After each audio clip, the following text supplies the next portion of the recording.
అయ్యా పేరునాని నువ్వు పైశాచికంగా మీరు ఓడిపోయారని చెప్పేసి మీ ఆక్రోశం ఎలా తీర్చుకోవాలని చెప్పేసి కాకపోతే మీ కార్యకర్తలు మీరే రప్ప రప్ప అని చంపుకోవడానికి వస్తారా? నిన్ను రప్ప రప్ప అని చెప్పి అక్కడే కొడతాం మహిళలను కలిసి అందరం. మంచిగా పరిపాలన చేయాలంటే బాబు గారు లోకేష్ వల్ల అలానే మన పవన్ అన్న వల్లే సాధ్యం. ఈ ముగ్గురు మొనగాళ్ళ వల్లే సాధ్యం.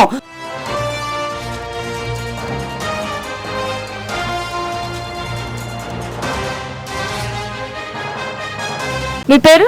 నా పేరు సత్యవతి మాదాల అండి. నేను స్టేట్ మహిళా కార్యదర్శిగా వర్క్ చేస్తా ఉన్నా టీడీపీలో. ఓకే, కూటమి ప్రభుత్వం వచ్చి సంవత్సరం అవుతుంది కదా అండి, ఈ సంవత్సరం వరకు పరిపాలన అనేది ఎలా అనిపించింది? చాలా బ్రహ్మాండంగా ఉంది. ఓ పక్కన అభివృద్ధి, సంక్షేమం, కూటమి ప్రభుత్వం కలయిక చాలా బాగుంది. ప్రజల స్పందన డోర్ టు డోర్ ప్రోగ్రామ్కి వెళ్తున్నాం, వాళ్ళకి అనుకుంటున్నాం, చక్కగా చాలా బాగుంది అంటున్నారు. అమ్మకం వందనం ఇచ్చారు. అలానే గ్యాస్ బండ్లో ఒక విడత పడింది, రెండోది కూడా వేయడానికే చూస్తూ ఉన్నారు. అలానే రేపు ఆగస్టు 15కి ఫ్రీ బస్ అని చెప్పేసి మహిళామణులకి మాట ఇవ్వడం జరిగింది. అలానే రైతు భరోసా ఒకటి 20,000 రూపాయలు, అవి కూడా రేపు ఆగస్టులో వచ్చేస్తూ ఉన్నాయి. అభివృద్ధి సంక్షేమం అంటేనే మా నారా చంద్రబాబు నాయుడు గారు. అసలు ఆంధ్రప్రదేశ్ దొరకటం ఒక వరం. చంద్రబాబు నాయుడు గారు అలానే పవన్ కళ్యాణ్ గారు మంచితనం, మానవత్వం కలిపిన మనుషులు ఎవరైనా ఉన్నారంటే మన కూటమి నాయకులు మాత్రమే. అలాగే మరి మొన్న చూసుకుంటే పేరునాని గారు కొన్ని వ్యాఖ్యలు చేశారు కదా, దీని మీద మీ రియాక్షన్ ఏంటి?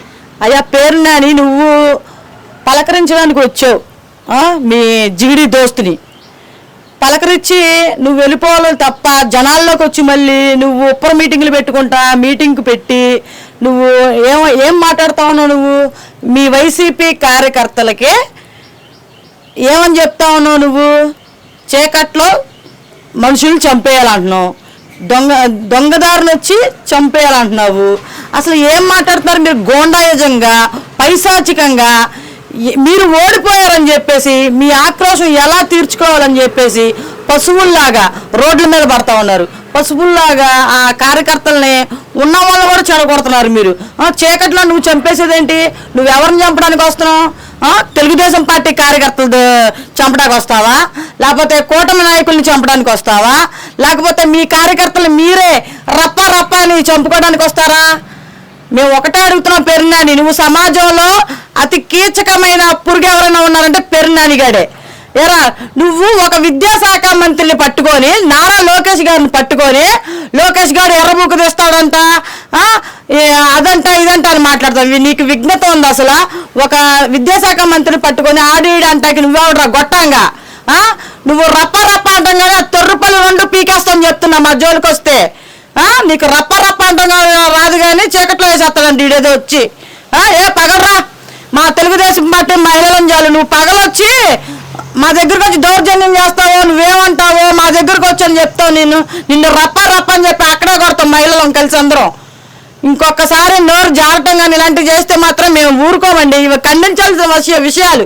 ఎందుకంటే ప్రజాస్వామ్యం మీదకి వస్తే 4 మంచి మాటలు చెప్పాలి కానీ మీ కార్యకర్తలకి ఎగదోసి అక్కడ ఈనాడు పేపర్ మీద దౌర్జన్యం చేయండి, అలాగే ఆంధ్రజ్యోతి మీద దౌర్జన్యం చేయండి. 9 అంట 999999 అన్నాడు. అన్నిటినీ ధ్వంసం చేయండి అని చెప్పేసి నువ్వు ఏతో ఒలుగుతున్నావా? సమాజంలో నువ్వేం మెసేజ్ ఇవ్వడానికి వచ్చావు పెరినాని? నీకు మామూలుగా ఉండదు. ఆ నోరు జారే మాటలు తగ్గించుకోండి. ఇంకా వైసీపీ నాయకులు కానీ కార్యకర్త ఎవరైనా సరే తగ్గించుకోవాలా. ఒక పక్కన సంక్షేమం చేస్తాడు చంద్రబాబు నాయుడు గారు, ఓ పక్క అభివృద్ధి జరుగుతుంది. మీ కళ్ళు కుట్టి ఆ వాజాన రోడ్ల మీదకి వచ్చి ఇచ్చవిడితనంతో మీ పైశాచిక ఆనందంతో ఎవరినంటారా? మీరు ఎవరినంటారు? పడేవాళ్ళు ఇక్కడ ఎవరు లేరు. పెరునాని ఇది ఒక్కటే చెప్తున్నా, మీకు దమ్ముంటే మీరు ఇలాంటి వ్యాఖ్యలన్నీ మానుకోండి. దమ్ముంటే నెక్స్ట్ టైం జనాలకి మంచి చేసి ఆ విధంగా మీరు ముందుకు రావాలి తప్పితే ఇలాంటి పిచ్చి పిచ్చి సైకో మాటలు జనానికి మీ కార్యకర్తలకే నేర్పించే విధంగా మీరు రోడ్ల మీద కొంచెం రావడం మంచి పద్ధతి కాదు. ఎందుకంటే చంద్రబాబు నాయుడు గారు, పవన్ కళ్యాణ్ గారు చక్కగా అసలు ఈ తొలి ఏడాది పరిపాలన అంటే మాదేనండి. రోడ్లు డెవలప్మెంట్ కానివ్వండి, ఎక్కడైనా సరే ఏదైనా కంపెనీలు తెచ్చే విషయం కానివ్వండి, విద్యా వ్యవస్థ కానివ్వండి ఎంత మెరుగుపడిందండి. చాలా బ్రహ్మాండంగా ఉంది. అసలు అనేక సంక్షేమ కార్యక్రమాలు చేస్తూ ఉన్నారు. అవన్నీ ఓరలేక వీళ్ళు కుట్ర చేస్తూ ఉన్నారండి. అలాగే మరి కొడాలి నాని గుడివాడ వస్తున్నాడు, ఇప్పుడు రండి ఎవరు వస్తారని చెప్పి పేరు నాని గారు అంటున్నారు కదా. ఇంకిప్పుడు అంటే మంచం మీద పడ్డారు ఒక్కొక్కరు ఉచ్చబడతా ఉంది రెడ్ బుక్ చూసి. ఇంకేంటి మీరు చేసిన తప్పులే ఆ రెడ్ బుక్ సాక్ష్యం అన్నమాట. మీరు ఏదో రెడ్ బుక్ అనుకున్నారు, మీరు చేసిన తప్పిదాలే రెడ్ బుక్ ద్వారా వచ్చాయి. ఇంకేం లేగుతారు మీరు చేసిన పాపాలు, మీరు చేసిన ఈ ఆంధ్ర రాష్ట్రాన్ని అడ్డగోలుగా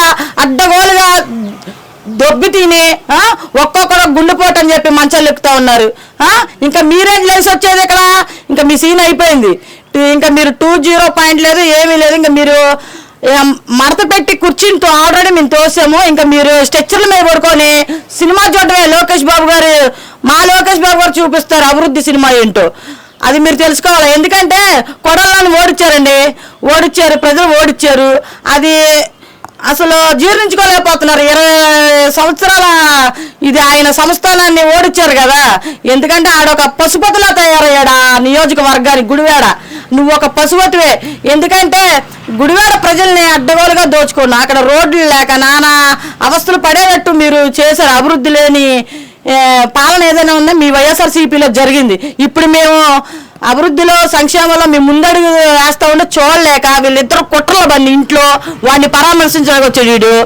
ఏదో కళ్ళబొల్లు కబుర్లు చెప్పుకొని నన్ను ఓడిచ్చేశారు గుడివాడ ప్రజలు, వీళ్ళని ఏదో ఒకటి చెయ్యాలని చెప్పేసి కుట్ర కుతంత్రాలతో వచ్చి ఆ గుడివాడ మహిళలను కానివ్వండి అక్కడ వాళ్ళందరినీ అనేసి ఇష్టానుసారంగా నోరు జారి అక్కడ తెలుగు మహిళలు ఏమన్నారండి? చీర గాజులు పువ్వులు పంపిస్తా ఉన్నారు. సిగ్గుందా నీకని చెప్పి నేను అడుగుతా ఉన్నా. అవి కట్టుకొని ఊరాగండి. నువ్వును ఆడ స్టెచ్చర్ మీద పడుకున్నాడు కదా కొడాలని. ఇలాంటి పిచ్చి ఆశాలు వేస్తే మళ్ళీ కబర్దార్ తాట తీస్తామని చెప్పేసి ఈ సందర్భంగా మేము తెలియజేసుకుంటా ఉన్నాం. మరి బాబు గారి మేనిఫెస్టో ఒక బూటకం మేనిఫెస్టో అని చెప్పి రోజా అంటున్నారు కదా. అమ్మ రోజా, బూటకం మేనిఫెస్టోలో అసలు నీకు ఏ అర్హత ఉందని చెప్పేసి నువ్వు మాట్లాడుతా ఉన్నావు. ఇంకా నీకు రాజకీయ సన్యాసం తప్పితే ఏం లేదు. మా బాబు గారు గెలిచారు. ఎవడైతే బూట్లు తిడుతున్నాడో ఆడు తుడుచుకుంటా ఉన్నాడు పక్కన. నువ్వేం చేస్తా ఉన్నావు? నువ్వు జబర్దస్త్లో కాలం గడపడం తప్పితే ప్రజల్లోకి వచ్చి నువ్వు అసలు ప్రజల్లోకి వచ్చే విధానం మీరు కోల్పోయారు. ప్రజల్లోకి రావద్దండి మీరు దయచేసి. రోజా గారికి మాట్లాడే అర్హత లేదు. ఏదో అలా జగన్మోహన్ రెడ్డి సాటిస్ఫాక్షన్ అవ్వాలని చెప్పేసి వీళ్ళందరూ బటన్ నొక్కితే వీళ్ళందరూ వస్తూ ఉన్నారు. ఏదో 2-3 బిస్కెట్లు వేస్తే వస్తూ ఉన్నారు, పేలుతూ ఉన్నారు అనమాట. ఎందుకంటే ఎట్లాగో మన సీన్ అయిపోయింది. ఆడి పరిస్థితి ఆయనకే అర్థం కావట్లేదు. జగన్మోహన్ రెడ్డి పరిస్థితి, నాయకులు కానీ ఎవరు లేరండి. ఇంకా భూస్థాపితం అయిపోయింది ఆ పార్టీ. అసలు ఇంకా జనాల్లో కోల్పోయారు. అసలు అది అనేది ఇంకా రాదు. ఇంకా చరిత్రలో ఆయన సీఎం అవ్వలేడు. మాదే చిరస్థాయిగా తెలుగుదేశం పార్టీ ఒక్కటే ఉండబోతా ఉంది రాబోయే కాలంలో. గుర్తుపెట్టుకోవాలి అందరూ. ఒక్క మాటలో ఏం చెప్తారు కూటమి ప్రభుత్వం గురించి? అసలు మాదేనండి తరతరాలకి మాదే కూటమి ప్రభుత్వం. భావితరాల భవిష్యత్తు బాగుండాలంటే మా బాబు గారు రావాలి. మంచిగా పరిపాలన చేయాలంటే బాబు గారు, లోకేష్ వల్ల, అలానే మన పవన్ అన్న వల్లే సాధ్యం. ఈ ముగ్గురు మొనగాళ్ళ వల్లే సాధ్యం. ముగ్గురు మొనగాళ్ళు ఏపీ రాష్ట్రానికి ఈ ముగ్గురు మొనగాళ్ళే ఉన్నారు. వాళ్ళే ఉండబోతా ఉన్నారు. గత 30 సంవత్సరాలు కాదు, మొత్తం చరిత్ర మాది. చరిత్ర సృష్టించాలన్నా మేమే, దాన్ని తిరగరాయాలన్నా మేమే అని చెప్పేసి ఈ సందర్భంగా మేము తెలియజేసుకుంటా ఉన్నాం.